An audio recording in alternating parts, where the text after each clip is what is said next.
गुलबेली में आपका स्वागत है। यहाँ आप सुनेंगे बाल कहानियाँ, इतिहास के कुछ रोमांचक किस्से और हमारी संस्कृति से जुड़ी कुछ मज़ेदार बातें। मैं हूँ आपका होस्ट अभिषेक। मैं आज लेकर आया हूँ शेख चिल्ली के कुछ मज़ेदार किस्से। सिपाही और शेख कुएं में। शेख चिल्ली अपने पैरों को इतने ध्यानमग्न होकर देख रहा था कि वो सीधे एक पेड़ से जाकर टकराया। उफ! वो अपनी दुखती नाक को रगड़ते हुए चिल्लाया, अरे भाई, यह पेड़ भला सड़क के बीच में खड़ा क्या कर रहा है?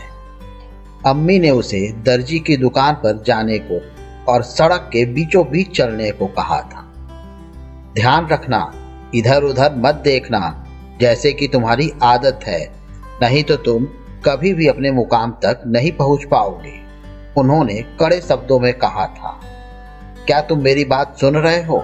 अपनी नजर सड़क पे रखना। उन्होंने यह तो नहीं कहा था पेड़ से जा टकराना। फिर वो क्यों टकराया?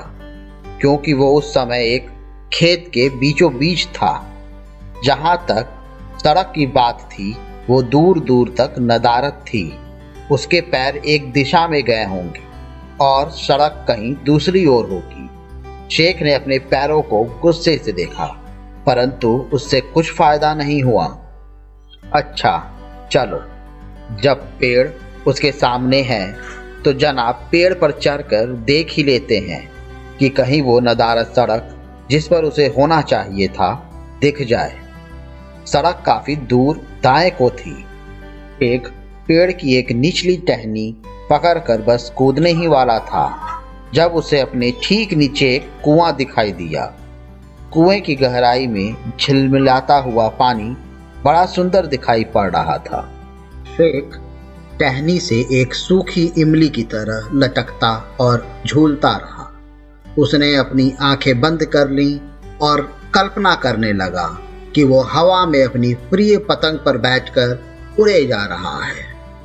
शेख चिल्ली अभी भी कुएं के ऊपर लटका हुआ था, परंतु खेत में से गुजरते हुए कई पगडंडियों में से एक पर घोड़े पर सवार एक सिपाही उसकी तरफ आ रहा था।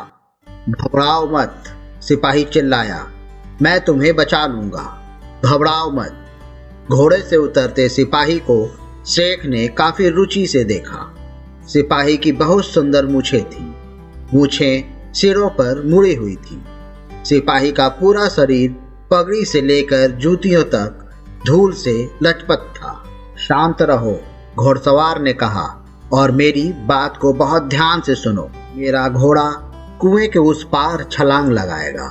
तुम्हारे नीचे पहुंचते ही मैं तुम्हारी पैर पकड़ लूंगा। उसी क्षण तुम पेड़ की टहनी को छोड़ देना।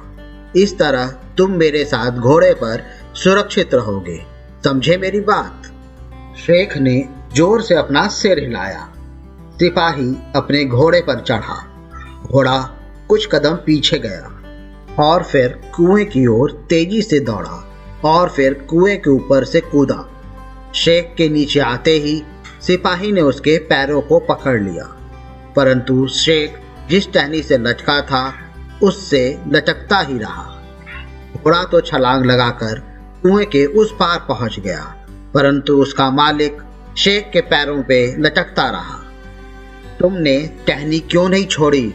सिपाही ने कड़कदार पर आश्चर्य की आवाज से पूछा। फिर उसने अपनी गर्दन उठाकर शेख को देखने की कोशिश की। शेख को भी काफी अचरज हुआ। मैं माफी चाहता हूँ, उसने कहा। ऐसा मैंने क्यों किया यह मुझे भी नहीं पता। उसने अपना आश्चर्य जताने के लिए अपने दोनों हाथ पसारे। उसका नतीजा यह हुआ कि वो और सिपाही दोनों सीधे कुएं में जाकर गिर गए। घोड़े को आवाज से कुछ खतरा महसूस हुआ और वो वहां से भाग गया। पास के खेत पर काम करते किसान घोड़े को वापस लाए और उन्होंने शेख और गुस्से में आए सिपाही को कुएं से बाहर निकाला। एक खुशनसीब निकला, क्योंकि जब वो मिट्टी से सना और गीला दर्जी को बिना संदेश पहुंचाए वापस घर पहुंचा तो उसकी अम्मी बिल्कुल भी नाराज नहीं हुई।